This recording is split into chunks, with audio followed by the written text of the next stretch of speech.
The Arlington Cemetery Memorial Gateway was dedicated by President Hoover in 1932 and now serves as home to the Women in Military Service for America Memorial.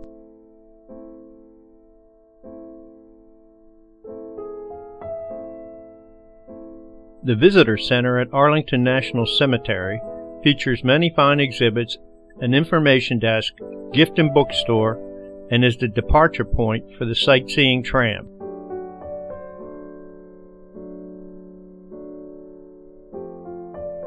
After being assumed by the federal government for delinquent property taxes, the Lee Custis Mansion and 200 surrounding acres were officially designated a military cemetery by Secretary of War Edward M. Stanton on June 15, 1864.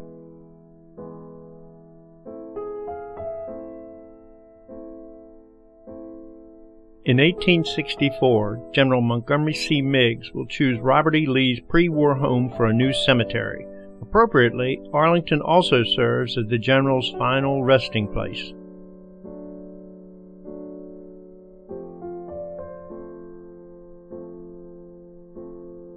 Arlington Cemetery is administered by the Department of the Army, while Arlington House, the Lee Custis Mansion, is administered by the United States Park Service.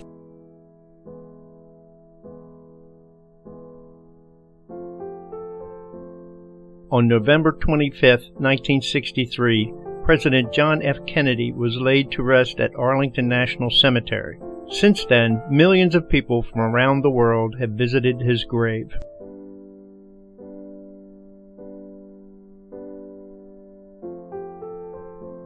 Marked by a plain white cross and a grave marker with name and date only, Robert F. Kennedy was laid to rest at Arlington National Cemetery in 1968. In a rare night burial.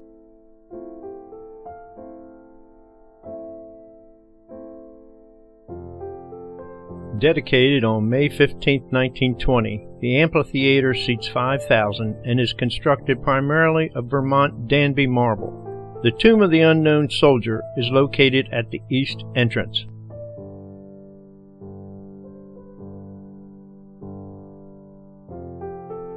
The amphitheater is used for funerals of fallen heroes and holiday ceremonies including Veterans Day and Memorial Day, which are normally overseen by the President-elect.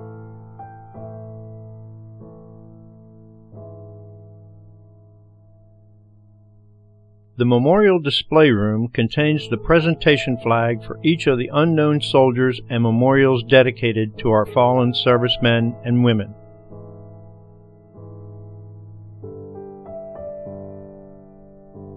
On November 11, 1921, President Warren G. Harding presided over the first interment of a randomly chosen World War I unknown soldier at the Tomb of the Unknowns.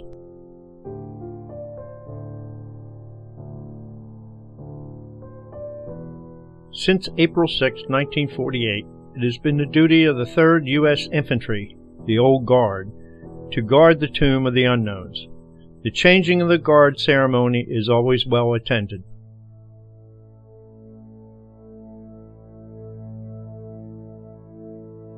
"24 hours a day, 365 days a year, no matter what the weather condition, these dedicated members of the elite Old Guard stand their post with respect and pride."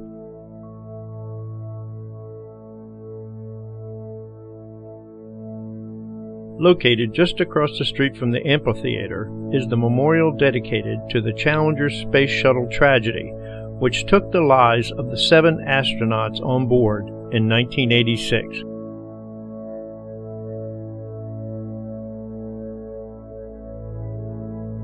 Dedicated in 1913 to the men who lost their lives aboard the battleship Maine, this memorial is ringed by 23 panels displaying the names of the 264 crew members who died.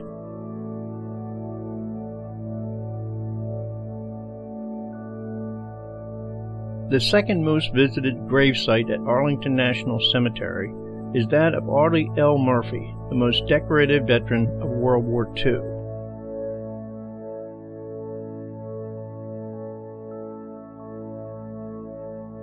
The Canadian Cross of Sacrifice pays tribute to the Americans who volunteered to serve in the Canadian Armed Forces and fight on the side of the Allies during World War I.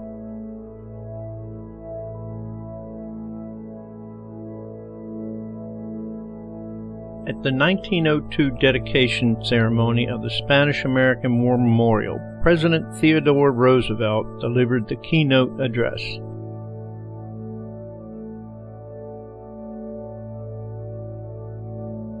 Erected in memory of the 1st U.S. Volunteer Cavalry, the Rough Riders, this monument was dedicated in 1906 in a ceremony attended by then-President Theodore Roosevelt.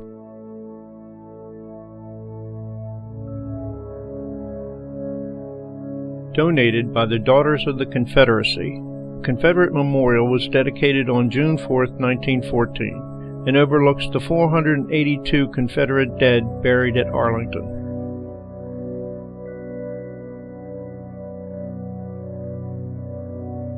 The old amphitheater in what was part of the Lee family garden was completed in 1868 and served as the main area of assembly until a new amphitheater opened in 1921.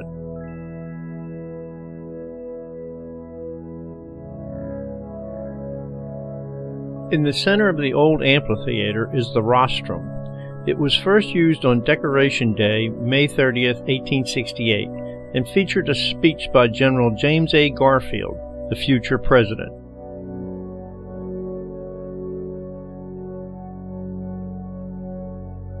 Located on the grounds of Arlington National Cemetery are numerous individual unit and group memorials like this beautiful monument dedicated to the 101st Airborne Division.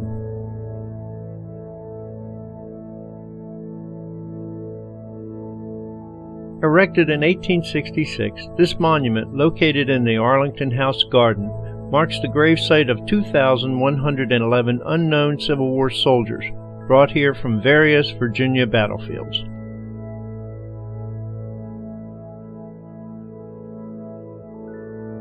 Arlington House, which is now a memorial to Robert E. Lee, was built between 1802 and 1818 by George Washington Parke Custis to honor President George Washington.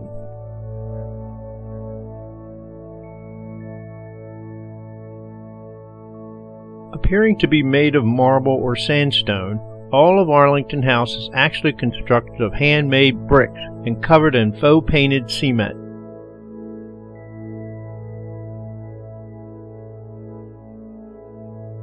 Decorated by Robert and Mary Lee in 1855, the White Parlor was furnished in Victorian parlor furniture. Robert E. Lee personally purchased the hand-carved marble mantels.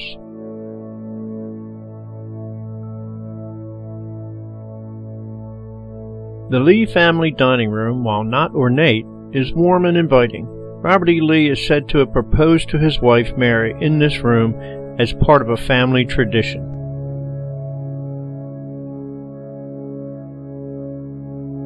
The Custis-Lee family parlor would witness many significant family events, including the marriage of Mary Anna Randolph Custis to Lieutenant Robert E. Lee on June 30, 1831.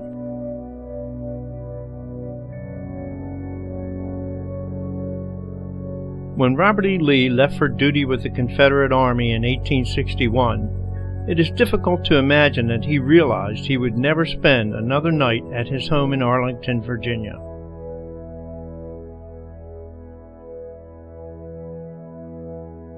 The morning room was originally used as a studio where Mary's father, George Washington Parke Custis, painted patriotic scenes depicting the Revolutionary War.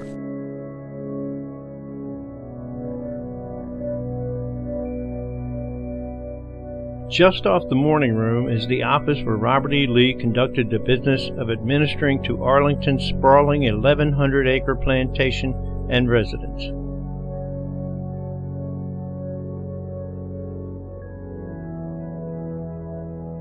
The conservatory provided a place for Mary Lee to continue her passion for gardening and flowers during the cold winter months in Virginia.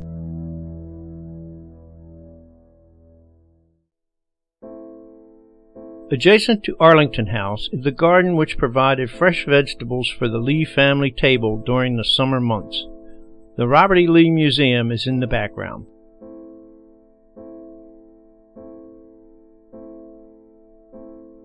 The historic restoration of the grounds at Arlington House was begun by the War Department in 1927 and continues today under the caring hand of the National Park Service.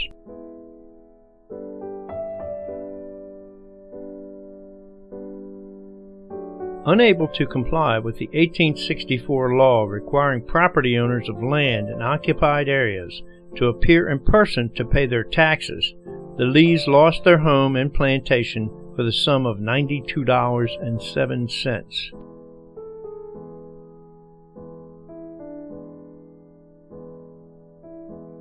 The Robert E. Lee Museum features photos, paintings, and information chronicling the life of the man who would lead the Army of Northern Virginia during the Civil War.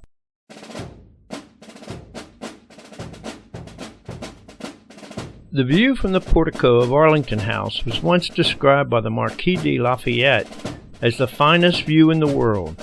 From the portico you can plainly see the Lincoln Memorial, Washington Monument, Capitol Building, and the Jefferson Memorial across the Potomac River.